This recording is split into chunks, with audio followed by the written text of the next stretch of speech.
It was one of those perfect summer evenings when the air still holds the day's warmth but offers just enough relief to make you sigh with contentment. I remember it so clearly. The community pool bathed in that golden hour light that photographers chase and poets try to capture in words.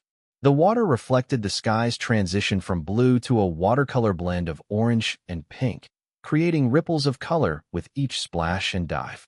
The chlorine scent hung in the air, mingling with the coconut notes of sunscreen and the occasional waft of someone's barbecue from the nearby picnic area. It was the kind of evening that feels like it should be preserved in amber, a perfect snapshot of summer's essence. I'd been coming to this pool for years, but this summer felt different. Maybe it was because I was finally feeling comfortable in my own skin after years of awkward self-consciousness. Or maybe it was because of Jake and Ryan, the two guys who'd taken summer jobs as the pool attendants and somehow transformed the ordinary community pool into the place everyone wanted to be. Jake was the kind of person who seemed to generate his own gravitational pull. Tall with sun-bleached hair that was perpetually tousled in that effortless way that would take me an hour and 3 products to achieve, he moved through life with an easy confidence that never tipped into arrogance. His laugh was infectious, a full-bodied sound that made everyone within earshot smile reflexively. He knew everyone's name after meeting them just once, and he had this way of making whoever he was talking to feel like the most interesting person in the world. Ryan was quieter, more observant. Where Jake was all motion and energy, Ryan was stillness and consideration. He had dark hair that curled slightly when wet, thoughtful brown eyes, and a slow smile that felt like an achievement when you managed to coax it out. He noticed everything.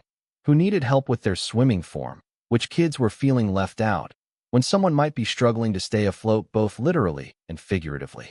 If Jake was the pool's beating heart, Ryan was its steady pulse, reliable and constant. And then there was me, somewhere in the middle of their dynamic. Not as outgoing as Jake, but not as introspective as Ryan. I'd known them both casually before this summer, but watching them work together had given me a new appreciation for both of them. And if I'm being completely honest, a new appreciation that had slowly transformed into something more complicated when it came to Jake. Something I wasn't sure what to do with, something I hadn't planned on feeling. The evening was winding down. The families with young children had already packed up their colorful towels and inflatable toys, leaving behind the teenagers and 20-somethings who were stretching out the day's last moments. The pool officially closed at 8, but Jake and Ryan were known to be flexible with that time on particularly beautiful evenings like this one, sometimes letting people stay until the daylight truly faded. 10 minutes, folks, Jake called out, his voice carrying across the water without seeming harsh or intrusive. He was standing at the edge of the pool, clipboard in hand, making notes about something, probably the chemical levels or maintenance needs. Ryan was by the equipment shed, organizing the rescue tubes and skimmers with methodical precision. I was sitting at the edge of the pool, my feet dangling in the water, enjoying the contrast between the cooling air and the still warm water. I wasn't ready for the evening to end, wasn't ready to head back to my empty apartment where I'd probably just scroll mindlessly through social media until falling asleep. There was something magical about being here, suspended in this moment between day and night, surrounded by the ambient sounds of people enjoying themselves. Jake caught my eye and winked as he walked along the pool's edge, making his rounds to let everyone know closing time was approaching. That wink, casual, friendly, probably meaningless to him, sent a ridiculous flutter through my chest. I'd been fighting this attraction all summer, telling myself it was just admiration, just appreciation for his kindness and charisma. But moments like that made it harder to lie to myself. As the final minutes ticked down, people began gathering their belongings, wrapping themselves in towels, and calling out goodbyes. Jake and Ryan moved around the pool area with the easy synchronicity of people who've worked together long enough to anticipate each other's movements. They checked the bathrooms, secured the equipment, and started the closing routine they perfected over the summer months. "Another day in paradise," Ryan said, coming to stand near me. He was already wearing his staff t-shirt over his swim shorts, ready to head out once they finished closing. "You guys really have the best summer job," I replied, reluctantly pulling my feet from the water and standing up. "Can't complain," he agreed with that slow smile. Though I could do without the sunburn. He gestured to his nose, which was indeed looking a bit pink despite the sunscreen I'd seen him applying religiously throughout the day. Jake jogged over to join us, his energy undiminished despite having been on his feet for hours. "Almost done," he announced. "Just need to lock up the office and the main gate." He jingled a set of keys in his hand, the metal catching the fading sunlight. "You heading out?" Ryan asked me, gathering his backpack from where he'd left it on a chair. "Yeah, I should get going. Some of us have boring office jobs to get to tomorrow morning," I said with a dramatic sigh. Jake laughed. "The corporate world's loss is our gain. We wouldn't know what to do without our most dedicated pool patron." I felt my cheeks warm at the compliment, however casual it might have been. "Someone has to keep you two in line," I countered, trying to maintain the light, friendly banter that characterized our interactions. "Speaking of which," Jake said, suddenly tossing the keys in my direction. I caught them reflexively, surprised by the unexpected weight in my palm. "Hold on to those for a sec. I want one last swim before we shut everything down." Before I could respond, he was already pulling his staff shirt over his head, revealing the lean muscles of his back that tapered down to his board shorts. Without hesitation, he took 3 running steps and executed a perfect dive into the now-empty pool, barely creating a splash as he sliced through the water's surface. Ryan shook his head, but his expression was fond. "Every single night," he explained to me. "No matter how many people have been in and out all day, he has to have the last swim. Says it's his way of resetting the pool for tomorrow." I watched as Jake surfaced, pushing his hair back from his forehead with both hands, his face peaceful and content. There was something almost ritualistic about it, this private moment he took each day. It made me wonder what other little personal traditions he might have, what other aspects of Jake existed beyond the charismatic pool attendant everyone knew. "I don't blame him," I said, my eyes still following Jake as he did a lazy backstroke across the width of the pool. "If I worked here, I'd probably do the same thing." "You should join him sometime," Ryan suggested, his tone casual but his eyes observant. I wondered suddenly how much he had noticed about my growing feelings for his friend. Ryan didn't miss much. Before I could formulate a response that wouldn't give too much away, Jake was climbing out of the pool, water streaming from his body, catching the last golden rays of sunlight in a way that made him look almost surreal. He shook his head like a dog, sending droplets flying in all directions. "Hey," I protested, laughing as I held up my hands to shield myself from the spray. "Sorry," he said, not looking sorry at all as he approached us. "Keys." He held out his hand, water still dripping from his arm. I hesitated, the metal warm in my palm from being clutched tightly. Such a small thing, being trusted with the keys to the pool, and yet it felt significant somehow, like I'd been allowed into their world, if only for a moment. "Here," I said, dropping them into his outstretched hand. Our fingers brushed briefly, his still cool and wet from the pool, and I tried not to read anything into the fleeting contact. "Thanks for being our temporary keykeeper," he said, that easy smile making an appearance. "We should probably finish closing up before we all turn into pumpkins." "I'll check the locker rooms one more time," Ryan offered, already moving toward the building. "And I'll get out of your way," I added, reaching for my bag. "Actually," Jake said, running a hand through his wet hair, "we were thinking of grabbing some food after we lock up. Nothing fancy, just the taco truck that parks by the beach. Want a joint?" My heart did a ridiculous little skip. "Yeah, that sounds great," I managed to say with what I hoped was appropriate casualness. "Cool," Jake nodded, seeming genuinely pleased. "Give us 10 minutes to finish up here." I agreed and found myself a bench to wait on while they completed their closing duties.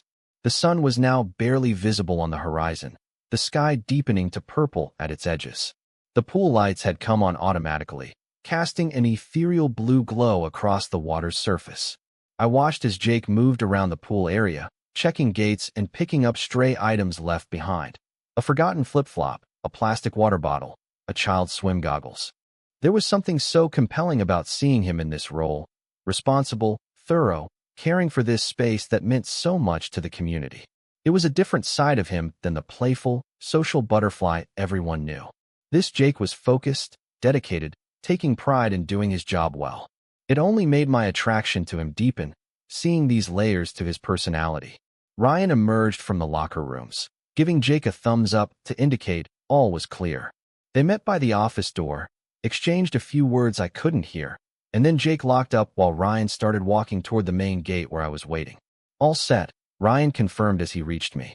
Jake's just turning off the pool lights.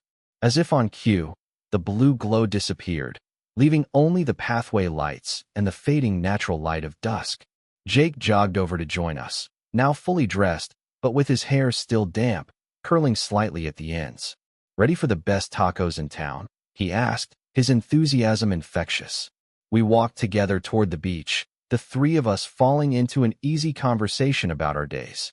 The path took us through a small wooded area between the pool and the beach, where the evening air was cooler and filled with the sounds of crickets and distant waves. Our shadows stretched long in front of us, cast by the occasional path light. "So how'd you end up as the pool's most dedicated visitor this summer?" Jake asked me as we walked. "I feel like you're there almost as much as we are." I considered my answer. The honest version was that I'd initially started coming more frequently because of a growing interest in him, but I couldn't exactly say that. "My apartment doesn't have air conditioning," I said instead, which was also true. "The pool's the best place to cool off, and I like the atmosphere. It's lively but not overwhelming. Plus, you get to enjoy our charming company," Ryan added dryly. "That's definitely a factor," I agreed, allowing myself a moment of honesty. "You two make everyone feel welcome there." Jake seemed pleased by the compliment. "That's the goal.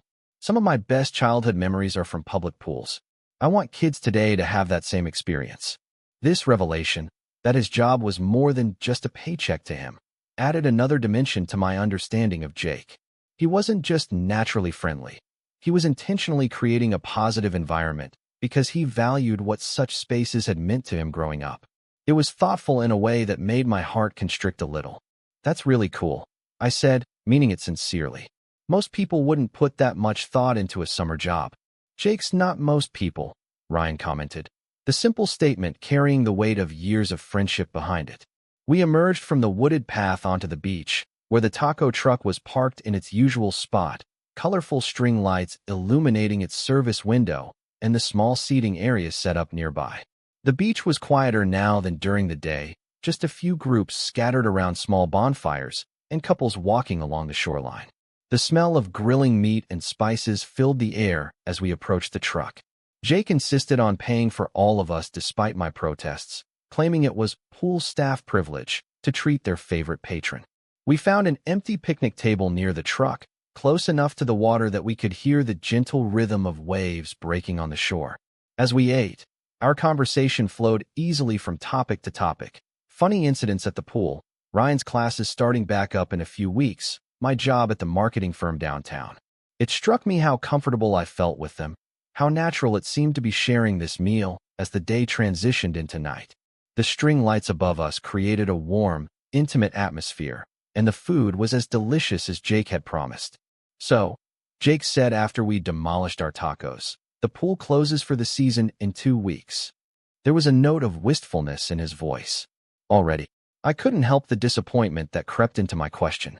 Somehow, I'd been avoiding thinking about the end of summer and what it would mean for these evenings, for seeing Jake and Ryan regularly. "Yeah, Labor Day weekend is our last hurrah," Ryan confirmed. "Then it's back to being full-time students and part-time campus job slaves." "What about you?" Jake asked, his eyes finding mine across the table. "Will you miss your daily chlorine fix?" There was something in his tone, a subtle shift that made me wonder if he was really asking if I'd miss coming to the pool or if I'd miss seeing him. Or maybe I was reading too much into it, projecting my own feelings onto an innocent question. "Definitely," I answered honestly. "It's been the highlight of my summer." I hesitated, then added, "both the pool and the company." A small smile played at the corners of Jake's mouth. "Well, the pool might be closing, but the company doesn't have to disappear." Ryan suddenly stood up, gathering our empty food containers. "I'm going to throw these away and grab some water," he announced, though the truck was only about 20 feet away and the trash can even closer. His intention to give us a moment alone was transparent, at least to me, and I felt a rush of both gratitude and nervousness. With Ryan gone, a brief silence fell between Jake and me. The ambient sounds of the beach, waves, distant laughter, the gentle music playing from the taco truck speakers, filled the space between us. "I've been wanting to talk to you," Jake finally said, his usual confidence tempered with something that looked almost like uncertainty. Without an audience, my heart rate picked up. About what? I managed to ask, trying to keep my voice steady. He shifted slightly, leaning forward on his elbows. I've really enjoyed getting to know you this summer, he began. And I was wondering if maybe you'd want to hang out sometime. Not at the pool. Not with Ryan. Just us. The words hung in the air between us, unmistakable in their meaning. He was asking me out. Jake, who could probably have his pick of anyone at the pool, was asking me on a date. I felt a rush of emotions, excitement, disbelief, and a flutter of anxiety. I'd like that, I said, surprised by the steadiness of my own voice when my internal state was anything but steady. I'd like that a lot, actually. The smile that spread across his face was different from his usual easy grin. There was relief in it, and a genuine happiness that made his eyes crinkle at the corners. Great, he said. That's really great.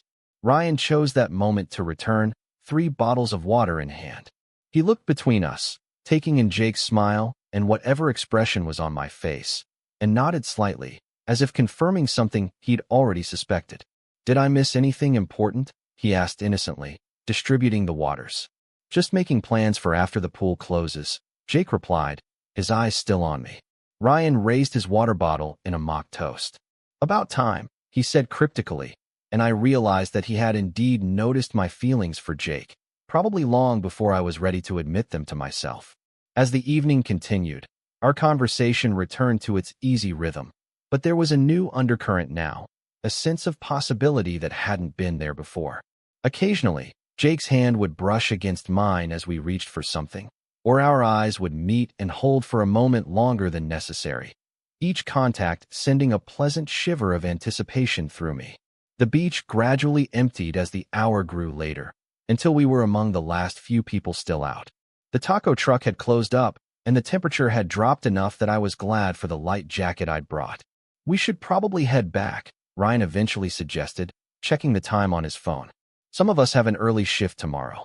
We walked back through the wooded path, now lit only by the spaced pathway lights that cast pools of yellow illumination every few yards. The darkness between these pools of light felt intimate, cocooning our small group in our own private world.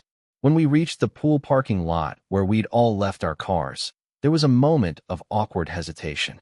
The evening was ending, but it felt like something else was just beginning. I'll see you both tomorrow? I asked, my question directed at both of them, but my eyes lingering on Jake. Count on it, Jake confirmed. Then, with a glance at Ryan, who immediately became very interested in something on his phone, he stepped closer to me. And maybe after my shift, we could grab dinner? Just the 2 of us this time. I'd love that, I agreed, warmth spreading through me despite the cool night air. He hesitated for a moment, then leaned in and kissed my cheek, his lips soft, and his proximity sending my pulse racing. Good night, he said quietly, pulling back with a smile that held promise. Good night, I echoed, knowing I probably looked as dazed as I felt. Ryan offered a casual wave and a knowing smile as they headed toward their cars, and I made my way to mine, feeling lighter than I had in months.